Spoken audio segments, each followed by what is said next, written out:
बाकी का पैसा कहां गया, क्या हुआ, भ्रष्टाचार के अंदर ये गया, ये रिपोर्ट पूरी तरह इंगित करती है। देखिए, यहाँ तक कि कुत्तों के काटने से जो रेबीज का इंजेक्शन लगता है वो भी उपलब्धता पूरे हॉस्पिटल्स में उपलब्ध नहीं है, उसकी भी ये सरकार संज्ञान नहीं ले पाई। सच्ची बात तो ये है कि पूर्ववर्ती सरकार दिल्ली की जनता के स्वास्थ्य के साथ खिलवाड़ कर रही थी और इसके साथ साथ कोविड काल में भी उन्होंने दिल्ली की जनता को बिलखने के लिए छोड़ दिया था। केजरीवाल सरकार ने स्वास्थ्य और शिक्षा के नाम पे जो बहुत बड़ा बजट का हिस्सा प्रतिशत जो रखा, वो केवल इसलिए नहीं रखा कि जिससे जनता को इसका लाभ हो, वो बजट बढ़ाकर इसलिए रखा जिससे ज्यादा से ज्यादा भ्रष्टाचार का हमको मौका मिले। 10 साल में अध्यक्ष जी आपको जान के हैरानी होगी, जब हम ये रिपोर्ट पढ़ते हैं तो 1235 सिर्फ बेड बढ़े हैं पिछले 10 साल के अंदर, यानी कि जो उनका रेशो है, प्रॉमिस का रेशो है, सिर्फ 3.5% उन्होंने काम किया है। बाकी का पैसा कहां गया, क्या हुआ, भ्रष्टाचार के अंदर ये गया, ये रिपोर्ट पूरी तरह इंगित करती है। अध्यक्ष जी, जो इस रिपोर्ट के अंदर भी कहा गया कि इन्होंने 4 हॉस्पिटल्स को स्पेशल ऑडिट किया गया, जान के आपको हैरानी होगी अध्यक्ष जी, और सदन को भी हैरानी होगी। लोकनायक जयप्रकाश नारायण हॉस्पिटल, जो दिल्ली का सबसे प्रतिष्ठित दिल्ली सरकार का हॉस्पिटल है, जब सबसे ज्यादा लोग इलाज कराने जाते हैं, वहां पे एक ओटी सर्जरी, ऑपरेशन थिएटर की सर्जरी का डिपार्टमेंट ही फंक्शन नहीं है। ये है दिल्ली की सरकार। और जो वेटिंग टाइम है, अध्यक्ष जी, किसी को जरूरत हो आज ऑपरेशन कराने की, आज ऑपरेशन नहीं हो पाएगा अध्यक्ष जी, 4 से 12 महीने लगेंगे।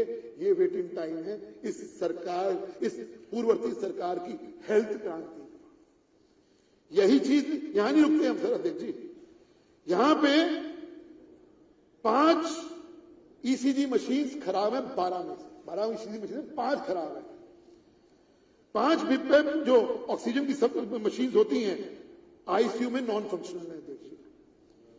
3 ट्रांसपोर्ट मॉनिटर्स फंक्शन नहीं है आईसीयू के अंदर। ये इस जांच रिपोर्ट में सामने आया है, सामने आया। ऐसे ही राजीव गांधी हॉस्पिटल के बारे में भी ये चीज है, जनकपुरी हॉस्पिटल के बारे में भी चीज आई है, और चाचा नेहरू बाल विकास जो चिकित्सालय है उसके बारे में ये चीजें हैं। और निश्चित तौर के ऊपर जब ये बताया जाता है, मन को बहुत व्यथा होती है अध्यक्ष जी कि 27 हॉस्पिटल्स के में से 14 हॉस्पिटल में आईसीयू सर्विस नहीं है अध्यक्ष जी, 14 आईसीयू सर्विसेज। और ये बात करती थी सरकार हेल्थ क्रांति की। तो ये रिपोर्ट जब हम पढ़ रहे हैं, निश्चित तौर के ऊपर एक एक चीज को इंगित करती है। और मुझे लगता है कि जब ये पूरी रिपोर्ट पढ़ेंगे तो निश्चित तौर के ऊपर इस सरकार की सो कॉल्ड हेल्थ क्रांति की तो पोल खुलेगी। लेकिन जैसे लिकर पॉलिसी के अंदर, लिकर के अंदर एक भ्रष्टाचार सामने आया, जब हम ये पूरी रिपोर्ट पढ़ेंगे निश्चित तौर के ऊपर एक बहुत बड़े भ्रष्टाचार की तरफ ये इंगित करता है। आपने मुझे बोलने का मौका दिया, मैं बहुत बहुत धन्यवाद आपका। अशोक गोयल, श्री अशोक गोयल,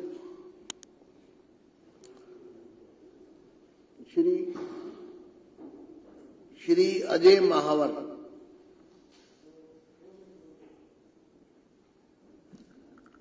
धन्यवाद अध्यक्ष जी।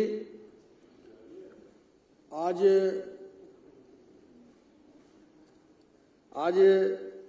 सीएजी रिपोर्ट की जो स्वास्थ्य के ऊपर ये रिपोर्ट सदन में रखी गई है, हम लगातार इस विषय को पिछले सदन में भी उठाते रहे, और जिस प्रकार से ये सीएजी रिपोर्ट अभी मैं सरसरी ढंग से देख रहा था, तो इसमें हॉस्पिटल्स की तो जो बात आई है वो आई है कि हॉस्पिटल तो इन्होंने खोले नहीं, लेकिन बिस्तरों की संख्या भी लगातार कम होती रही है। हर जिले में, हर हॉस्पिटल के अंदर जो बेड्स थे वो भी कम हो गए।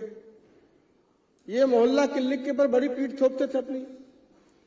जो मोहल्ला क्लिनिक कोरोना के भारी संकट में कोरोना की टेस्टिंग तक उपलब्ध ना करा पाए, वो कैसी वर्ल्ड क्लास मोहल्ला क्लिनिक की ये बात करते थे, इनको अपने मुंह पर शर्म भी नहीं आती थी।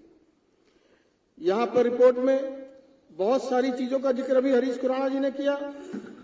एम्बुलेंस की हालत इतनी बुरी है, जो इमरजेंसी एम्बुलेंस हो या कॉल वाली एम्बुलेंस हो, उसमें भी निरंतरता गिरावट आई है। एम्बुलेंस की संख्या में लगातार 2016 से लेकर 22 तक लगातार गिरावट आई है।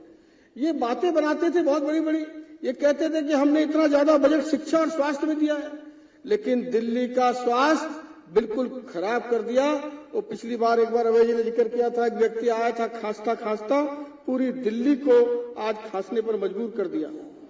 आप इसमें सीएजी रिपोर्ट में जितनी भी चीजें, जितनी भी डिटेल्स हैं, उन सब में चाहे दवाइयों का मामला हो, आज इतना ही नहीं, जो पशुओं की दवाई का मामला है उसमें भी इसमें डिटेल से जानकारी है। यहां तक कि कुत्तों के काटने से जो रेबीज का इंजेक्शन लगता है, वो भी उपलब्धता पूरे हॉस्पिटल्स में उपलब्ध नहीं है, उसकी भी ये सरकार संज्ञान नहीं ले पाई। जो शव गृह वैन उपलब्धता होती है, उसकी भी उपलब्धता नहीं हो पाई। इस सरकार ने पिछले 10 साल में सब गृह वैन को भी मेंटेन करने में ये असफल रही, और जो सीटीएस के जो बेड़े थे, इनके पर्याप्त कॉल्स वाले एम्बुलेंस के साथ उसके अपेक्षित उपकरण और दवाइयां वो भी उसमें उपलब्ध नहीं थी। इनकी जो आहार विज्ञान विभाग है, उस सेवा से भी ये इनकी पूरी की पूरी आप देखिएगा नहीं है। नमूना जांच जितने भी हुए हैं, जितने भी नमूने के जांच हुए हैं, उसमें भी आप देखेंगे, चाहे एलएनएच हो, चाहे आरजीएचएस हो, सीएनबीसी हो, जीएचएस हो, किसी में भी किसी भी मानदंड को ये पूरी तरह से नहीं मेकअप कर पाए, और ये अपनी पीठ खाली थपथपाते रहे, झूठ बोलते रहे, दिल्ली का बेवकूफ बनाने का काम करते रहे। लेकिन अब दिल्ली जाग गई है। मैं बधाई देता हूं आदरणीय मुख्यमंत्री जी को, मैं बधाई देता हूं कि इस पूरे काउंसिल ऑफ मिनिस्टर्स को, जिन्होंने पहले ही इसमें सदन में इसको पेश किया है। इसमें बाल मृत्यु का भी जिक्र है। बाल मृत्यु भी लगातार इस सरकार के 2017-18 से अगर आप देखें तो 3.65% इसमें वृद्धि हुई है, और 21,870 बाल मृत्यु में 798 मामलों में इसमें गड़बड़ी पाई गई है। लेकिन इसके लिए भी पिछले दिनों राजीव गांधी सुपर स्पेशलिटी जो हॉस्पिटल है, कोरोना के बाद भी उसमें ऑक्सीजन की वजह से डिपार्टमेंटल जो मशीनरीज है, उनकी गड़बड़ी के माध्यम से काफी लोगों की मौत हुई है। और आपको ध्यान होगा, मोहल्ला क्लिनिक में गलत दवाई दी थी, जिससे कई सारे छोटे छोटे बच्चों की जो पैदा हुए थे और 5 साल तक के बच्चों की, बहुत सारे बच्चों की मौत हुई थी, जिसकी जांच के लिए भी आपको याद होगा दत्त जी, आप उस समय नेता प्रतिपक्ष थे, यहाँ पर हम लोगों ने इस सदन में ही आवाज उठाई थी, उसके लिए भी आज तक ये सरकार कुछ भी नहीं कर पाई। कुल मिलाकर के चाहे किसी भी विषय हो, स्वास्थ्य विभाग में पूरी तरह से अपनी पीठ थपथपाने वाली ये सरकार पूर्ण रूप से विफल रही है। इसकी कोई भी, चाहे नर्सिंग की हो व्यवस्था और चाहे हॉस्पिटल की या मोहल्ला क्लिनिक की, हर विभाग में पूरी तरह से इस फेल सरकार की हम पूरी तरह से निंदा करते हैं। और इसमें जो सीएजी रिपोर्ट में इसमें अनियमितताएं दर्शाई गई है, और उस अनियमितता के पीछे जो भ्रष्टाचार छुपा है, चाहे वो नकली दवाई हो, एक्सपायरी डेट की दवाई हो, चाहे एक बार इन्होंने बात की थी मोटर बाइक एम्बुलेंस की, 15 मोटर बाइक एम्बुलेंस एक बार चित्र में छपा और करोड़ों रुपए के विज्ञापन छाप दिए, लेकिन वो दोबारा कभी दिल्ली की सड़कों पर दिखी नहीं। इस सवाल को हम खड़ा करते हैं, और ये पूरी तरह से जिस क्षेत्र में स्वास्थ्य विभाग के अनियमितता हुई है और भ्रष्टाचार के दायरे में आते हैं, मैं सदन से और आपसे गुजारिश करूंगा कि भ्रष्टाचार की व्यापक जांच हो, और उन जांच से जो भी दोषी हो उस पर कड़ी से कड़ी कार्रवाई की जाए। बहुत बहुत धन्यवाद। श्री राजकुमार भाटिया।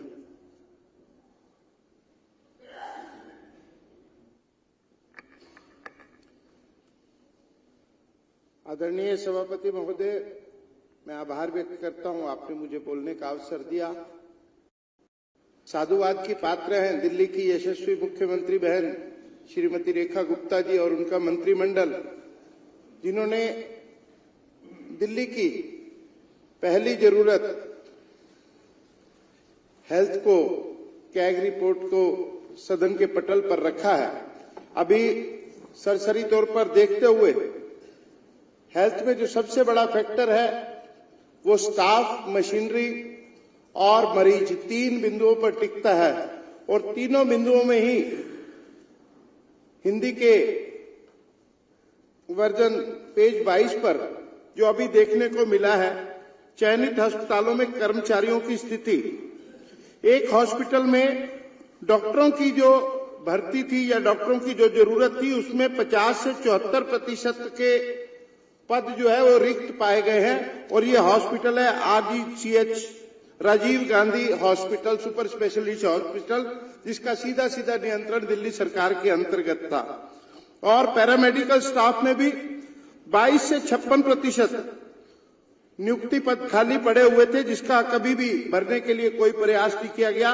और सबसे चिंताजनक स्थिति नर्स, जो 24 घंटे उपलब्ध रहती है मरीजों के लिए, नर्सिंग स्टाफ में 73 से 96% तक की कमी यहां पर रिपोर्ट की गई है, जो आपके सामने इस तालिका में दर्शाई गई है। और इसके साथ साथ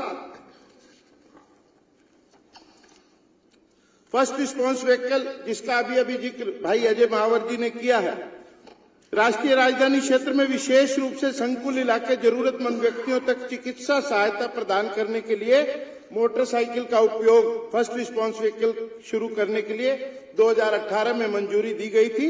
और फरवरी 2019 से पूर्वी शादरा और उत्तर पूर्व जिलों को कवर करने के लिए तैनात किया गया था।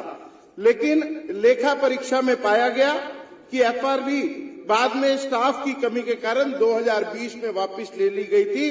करोड़ों रुपया खर्च करने के पश्चात और करोड़ों रुपया विज्ञापन पे खर्च करने के बाद किसी भी मरीज को सहायता देने के लिए यह केवल दिखावा था और कभी भी इसका सदुपयोग नहीं हो पाया है। अस्पतालों में एम्बुलेंस में शवग्रहण और एम्बुलेंस सेवाओं की उपलब्धता पर भी गहन और सघन इस पे टिप्पणियां की गई हैं, जो खतरनाक है। सच्ची बात तो यह है कि पूर्ववर्ती सरकार दिल्ली की जनता के स्वास्थ्य के साथ खिलवाड़ कर रही थी और इसके साथ साथ कोविड काल में भी उन्होंने दिल्ली की जनता को बिलखने के लिए छोड़ दिया था। इलाज की कमी के कारण अनेकों मृत्यु हुई और इसको जो ये कमियां इसमें दर्शाई गई हैं, जो टिप्पणियां दी गई हैं, इसे संगीन मानते हुए इन पर हत्या का मुकदमा दर्ज करना चाहिए, क्योंकि उनके कारण जिन मरीजों की मृत्यु हुई है वो स्वाभाविक मृत्यु नहीं थी, उसे हत्या की श्रेणी में लाकर इन पर मुकदमा चलाया जाना चाहिए। श्री OP शर्मा।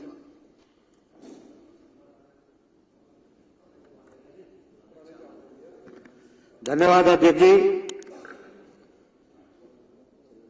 ये कई बार लगता है ये कैग रिपोर्ट रामायण की तरह हम पेश कर रहे हैं, जिस तरह हमारे धार्मिक ग्रंथ होते हैं। इस कैग रिपोर्ट को मैंने जो पढ़ा, जो देश और दुनिया का सबसे बड़ा भ्रष्टाचार मोहल्ला क्लिनिक का है, इसका इसमें कहीं उल्लेख नहीं है। ये बड़ी अजीब सी बात है। मैं शर्मा जी आपको बताना चाहता हूं, अभी पार्ट 2 भी है इसका। पार्ट 2 भी है, मैं बताया ना, पहले चाहिए था ना।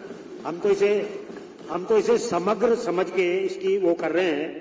तो इसमें कहना यह है, केजरीवाल सरकार ने स्वास्थ्य और शिक्षा के नाम पे जो बहुत बड़ा बजट